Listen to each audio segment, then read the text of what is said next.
Zdaj, velika kritika je seveda na to politično usmerjenost RTV. Tu je seveda treba kar reči, da je bilo na to temo že zelo veliko rečenega. Recimo, gospod Stanovnik, ste vi tamle enkrat lepo povedali v tisti knjigi Slovenci nedokončana preteklost, da seveda stare strukture gradijo na treh vzvodi njihove moči: kapital, menedžeri in mediji. In tam ste vi tudi rekli, da bom vas citiral, mislim, da sem vas pravilno citiral, velika informacijska središča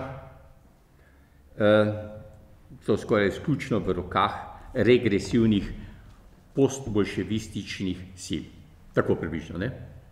Tako. No, na Slovenskem imamo pa še seveda veliko drugih, ki so v preteklih letih to temo, torej politična orientacija teh medijev. Recimo, zelo zanimivo, en slovenski zelo dobro znan družboslovec, Frane Adam, on je to celo raziskavo temu posvetu in je leta 1998 potem objavil tole, da o političnih nazorih na Slovenskem, gospodarske elite, kulturne elite in tako naprej, kako je s temi. Torej,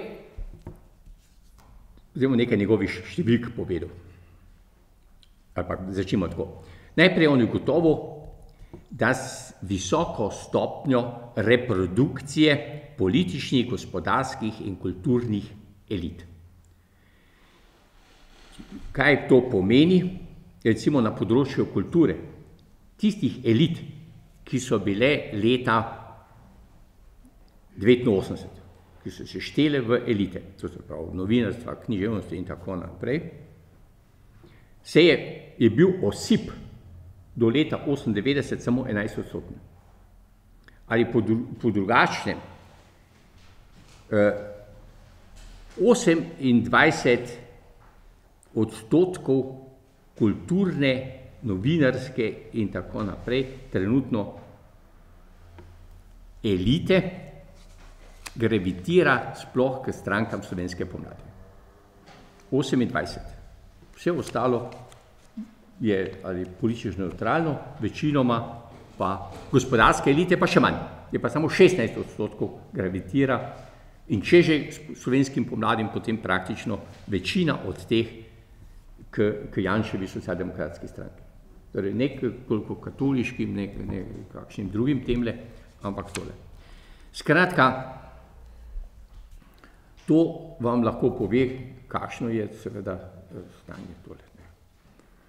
In koliko je potem vsega tega navijaška, o kateri bom še malo potem govoril. Malo zaskrbljeno gledam, ampak bom. No, zdaj rekel sem Franek Adam v tej njegovi raziskavi. Potem bi lahko tukaj imel še celo vrsto. Viktor Blažič je enkrat zelo lepo kritiziral, recimo on je to imel takole mešanje pojmov. In je učital, recimo, da se tukaj meša pojem država in aktualna oblast. To je bilo še v času, ko so bili še ta levi, recimo, močnejši. Da oni vedno rečejo, recimo, spor med cerkvijo in državo. Namesto, da bi bilo jasno rečeno spor med aktualno politično oblastjo in cerkvijo, ali pa on je celo predlagal med ateistično oblastjo in cerkvijo, ne pa država, ker to zakrije seveda pojem zadaj. Niko Grafenauer, on je v tisti knjigi Sproščena Slovenija takele imel, jaz bom kar sam nekaj njegovih, kaj je on učital medijem na Slovenskem. Prikrivanje resnice, torej tudi uviranje zgodovinskega spomina potem da je orientacija na povprečen okus, potem senzacionalizem, spodbujanje potrošništva in da so ti mediji en gigantski zavališčni park. Brane Senegačnik, on je potem očital recimo medijem brisanje meja v umetnosti in forsiranje alternativ. Ker to zdaj alternative so zdaj v glavnem interesantne, vsaka bizarnost, vsaka idiotija je sedaj umetnost in tako naprej. Napredek v umetnosti, če tam dve kahli postavim, zdaj sem gledal, dva umetnika sta stala gola med vrati, gola. Tako da si moral se med njima preriti not in to je bila sedaj umetnost neka popolnoma novega, originalna, to je tako nekaj bilo, ali pa eden je tam razstavil, sem danes že gledal, eno prazno platno in kritika je pisala, to je zdaj nekaj novega. Tam noter, on je združil dve stvari, tisto, kar je noter in tisto, kar ni noter. Jaz vam prepuščam, da si sami svojo sodbo ustvarite. Torej, on je to tako forsiranje alternativ.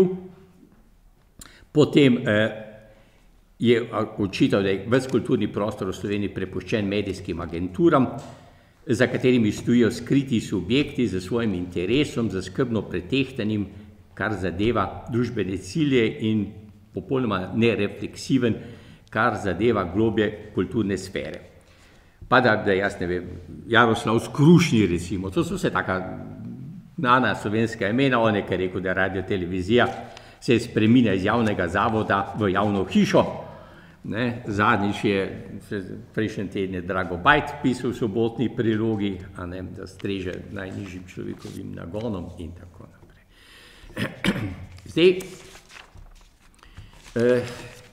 Zdaj kaj se, bom še tole dokončal, pa bom potem še nekaj stvari bi rad vas upozoril v temle, ko se tiče okoli tega političnega oziroma svetovno-nazorskega ali pa če hočete manipulacij in tako naprej. Vi veste, da je Orwell pisal ena od metod, kako ti zavladaš miselnosti ljudi ali pa tudi v celoti zavladaš, je on imel izraz novi jezik. To se pravi, in tukaj smo mi tudi pogosto na tem, kar jaz tole gledam, da dajemo pojmom, utečenim pojmom popolnoma novo vsebino, jih iztrgamo iz enega konteksta ven in tako naprej. Če vi gledate, kako recimo Svoboda. Če RTV Slovenija, tisti njihovi novinarji, kaj oni pojmujejo pod svobodo, vi vidite, da to ni tisto, kar je nekoč bilo. Torej, da so tudi neke obveznosti, da recimo človek na moralnem področju pa vendar ni čisto svoboden in tako naprej. Oni to razumejo v enem grobem liberalističnem pomenu besede, svoboda od, ne pa v tistem, kar recimo smo si vedno predstavljali, od krščanskega in tako naprej, svoboda za, da to si svoboden, da nekaj dobrega narediš in tako naprej.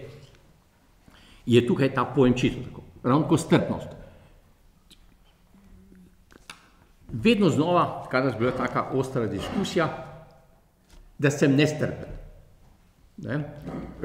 Torej, vidiš, da oni to dejansko pojmujejo kot strpnost, ravnodušnost. On od tebe zahteva, da si ravnodušen, zato da on lahko seveda vse počne in tako naprej. Enkrat mi je eden, ni čisto dokončal, ker je videl, kam se je zapletel, je šlo takale zadevo. Ja, če se ti s tem strinjaš, potem si strpen. Če se pa ti s tem ne strinjaš, si nestrpen. In če si nestrpen, potem ti od mene ne smeš pričakovati, da bom jaz do tebe strpen. Ne, take miselne klobase, ki so na koncu seveda popolnoma absurdne in tako naprej, je šlo tole v takole strpnost. Ne. Ravno tako pravičnost. Ne. Če vi to malo gledate, kaj to se vse pod pravičnost, ne. Tudi zdaj, ko so te razprave pravičnosti in tako naprej, ne, vidite, da je to popolnoma nerazčiščene zadeve. Da večina vas, recimo sindikati pa tole imajo, in to televizija vse ponavljajo, ne bi reflektirali, ne, da je pravičnost isto kot pridobljene pravice, ne, in tako naprej, in tako naprej. Skratka, vse obubožani ti pojmi, ki so pa nosilni pojmi, ne, to so temeljni pojmi današnji, so vse obubožani, vse skrčeni, vse na glavo postavljeni in tako naprej. To je seveda vse posledica šolanja teh novinarjev, ne, ker ta fakulteta, kakršna je, ne, ima mnoge vrzeli. Seveda, zdaj novinarji bodo rekli, mi smo nevtralni in to tudi nepretrgoma zatrjujejo, da so nevtralni, da se držijo tistega etičnega, da ne smejo biti navijaški, da mora biti objektiven in tako naprej. Pa spet je Orwell je imel en izraz, kriminal stop. To je tisto, ko tebe ni treba, da te kdo pokliče. Ni treba, da te zvečer nekdo pokliče ali od ministrstva ali policije ali nadrejeni, ampak ti sam veš, kaj moraš pisati. Ti imaš že vgrajeno eno instanco, ki ti preprečuje, da bi nekaj napačnega pisal. To je ta kriminal stop, to se pravi, ni treba nobenega cenzorja, ker sam sebe cenzuriraš. In seveda ima ta zaradi boljšega vtisa in tako naprej, ne, potem brani svoje stališče kot popolnoma nevtralno in tako naprej.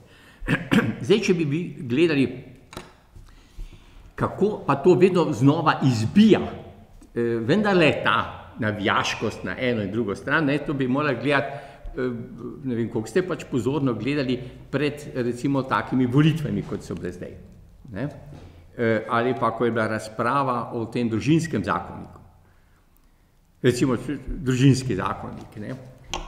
Sem takole, mene to je pač iz tega zornega kota gledal z vidika manipulacije, ne? Od tistih majhnih, ko recimo, ne vem, kdo je bil tam Štuhec, ali kdo je že bil tam, ali tisti, ki se je tam boril, eden pa proti.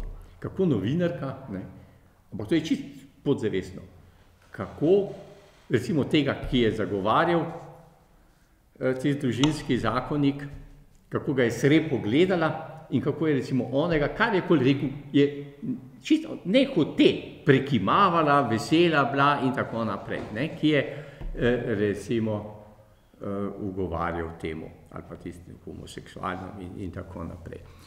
Kako recimo spretno izberejo diskutante.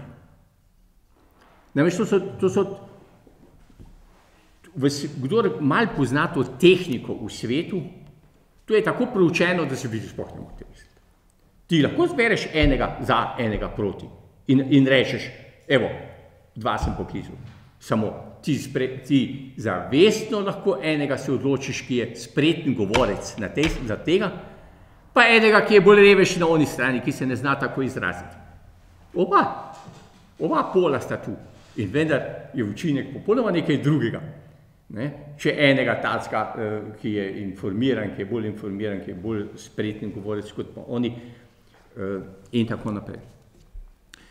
Potem vi vidite recimo pri nas,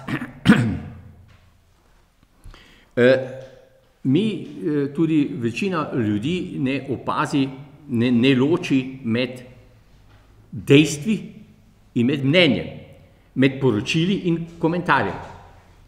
In mnogi ljudje smatrajo komentarje kot, da je to tako. Ne? V resnici komentar je nekaj lahko čisto drugega. To lahko popolnoma v drugo smer pelje komentar. Vsako številko je možno tudi interpretirati tako ali pa drugače. Problem tega, govorim sedaj objektivnega, Ker te neobjektivnosti, recimo pred volitvami, so šle tako daleč, da so sedaj ta trenutek 3 tožbe različnih strank, političnih strank na sodišču proti RTV Slovenija. Še vedno so vložene tožbe, ker je bilo, seveda, če ste malo videli, zakon je predpisoval, kaj se mora mesec dni pred volitvami, mora biti vse lepo razporejeno in priti do besede. Zakon pa nič ne piše, kaj je treba en mesec pred tem mesecem. Takrat so pa oni kar naprej Jankoviča, pa to, pa ono, pa tretje, ampak tudi tu, ko je bil ta mesec, seveda, so bile take, jaz ne morem v podrobnosti iti, tako hude sem in tja, recimo tam so ene stranke praktično skoraj niso prišle prav do besede, medtem ko tisto na koncu, ko pa povabiš, ne vem, koliko 20 strank naenkrat, kdo pa tam sploh lahko, kakšen smisel to sploh ima, ker to nobena stranka ne more nič pametnega zinti in se ljudje tudi ne orientirajo potem. Velik problem so tudi tele razprave. Torej, v teh imamo zdaj vendarle že neke podatke, recimo, ko imajo to navado, da tam 3 na eno stran dajo 3 na drugo, 3 za, 3 proti, ali pa 2 ali pa kaj. Namreč, koliko je to vrednost, da bi se na osnovi tega gledalec lahko sedaj orientiral na eno ali drugo stran. Zelo majhno. Zelo majhno. Ker mi moramo ločiti debato od diskusije. Debata le pride iz francoske besede in pomeni bitka, pomeni vojna. Znači, cilj debate je nasprotnika potolčiti. Cilj diskusije je priti na koncu skupaj. In večina naših teh razprav je debata. In zdaj v tej debati seveda vrši to prek pa po dolgem, pa sem pa tja. Noben to ne more pravzaprav se ustaviti, v miru nekaj povedati. Tisti, ki ima kakšno tako misel, pa kar nekaj zazine, pa takole sem in tja, v takem naredi boljši vtis, ljudje imajo občutek, da ima on prav, čeprav nima recimo nobenih tehtnejših argumentov. Ampak spretni govorec, spretno nekaj navrže, oni tam nekaj in tako naprej, tako da te tudi ne da torej tega učinka takega, kot bi moral biti. Zdaj, naslednji problem, samo to, da boste malo imeli občutka, je varuhinja človekovih pravic. Torej,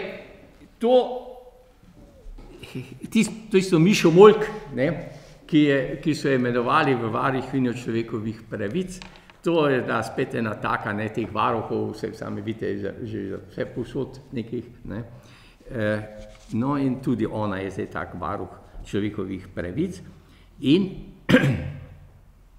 zdaj z njo je problem. Ona pravzaprav kot varuhinja nima kaj delati. Ker prej je bilo tako, da so vsa tista pisma, ki so prihajala pozitivna ali pa negativna pripombe in tako naprej, so šle na komisije. In je komisija to pregledala, vsi člani komisij teh raznih pač za tisto področje, kjer je bila pritožba, so dobili, so potem ugotovili, da na nekatere se sploh ne splača odgovarjati, ker so res tako primitivne, ker so bolj zmerjene, ali pa sploh niso podpisane. Ena pa so taka in potem je pravzaprav tam tajnica nekaj odgovorila, pa smo rekli, kaj naj odgovori, ali pa predsednik komisije odgovoril in tako naprej. No, zdaj pa mora ona to delati in zdaj seveda ta pisma bralcev, ona to potem dramatizira in tako naprej. In ena od njenih preokupacij je seveda rozvita pesek. Torej, ta rozvita pesek je njej trn v peti in na vsakem predstavitvi, ko ona pove, kaj je bilo prejšnji mesec ali ne vem, na 2 meseca pisem bralcev, je praktično že 1 leto ali še več rozvita pesek. In sicer, da je preveč desna. da je tako desna, da to enostavno ne gre. Zdaj, seveda, če pa vi zdaj Mišo Molko vprašate, koliko je pa teh pisem, potem boste pa vi presenečeni. Recimo, pri 100.000 gledalcih je teh pisem 4. 4. To je na 25.000 eno pismo. Ampak to je za njo že jasen dokaz, da je razvita pesek. Desna, da tako ne gre, da so pritožbe take, da so ljudje kar naprej in tako naprej. Tako da je...